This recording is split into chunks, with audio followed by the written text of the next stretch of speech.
The facts about A&E. In 2014, 14.6 million people were seen in A&E, an increase of 500,000 in a year, the equivalent workload of 7 A&E departments. And while that's a lot, the UK actually has the third lowest attendance rate of 11 comparable nations. More patients attend in the summer, but we admit more in the winter.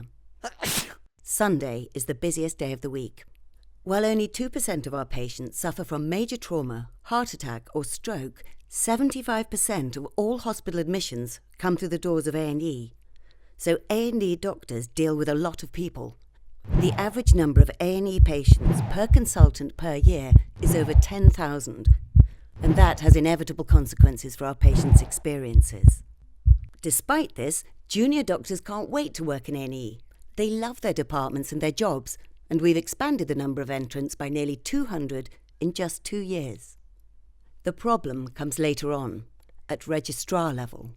Half of all our registrars leave emergency medicine, either to a different discipline or even to a different country.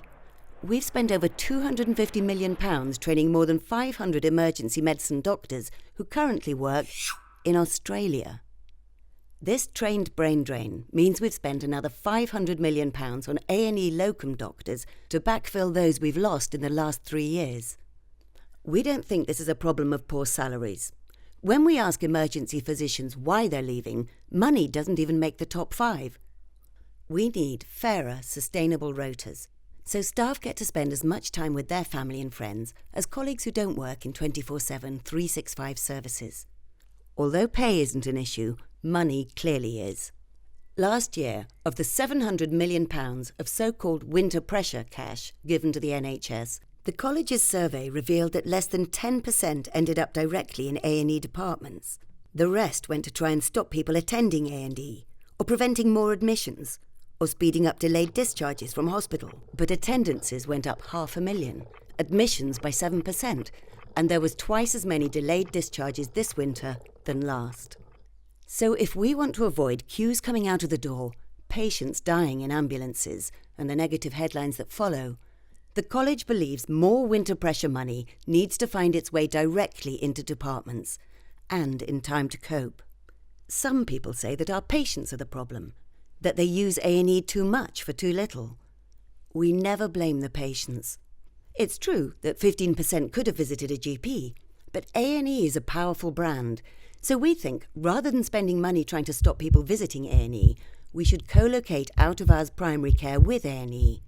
And that's not just GPs, but community psychiatric services, pharmacies, dentistry, the lot. A&E should become the out-of-hours urgent care hub. For those patients who do need to be in A&E, it's vital that our departments aren't overcrowded. Where there's exit block, where patients need admission but are stuck waiting for a bed, all patients suffer, and for some, roughly 550 a year, it's fatal.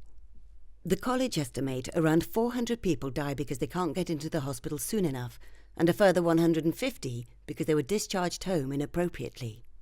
And to top it all, exit block is a vicious circle. We know that patients admitted from departments suffering exit block have longer stays in hospital, compounding the problem. The challenges facing A&E across the country are huge. It may seem complex, but the answers are straightforward. We need to tackle staffing and retention of expertise in the workforce, getting payment mechanisms right for hospitals, tackling exit block, and primary care co-location.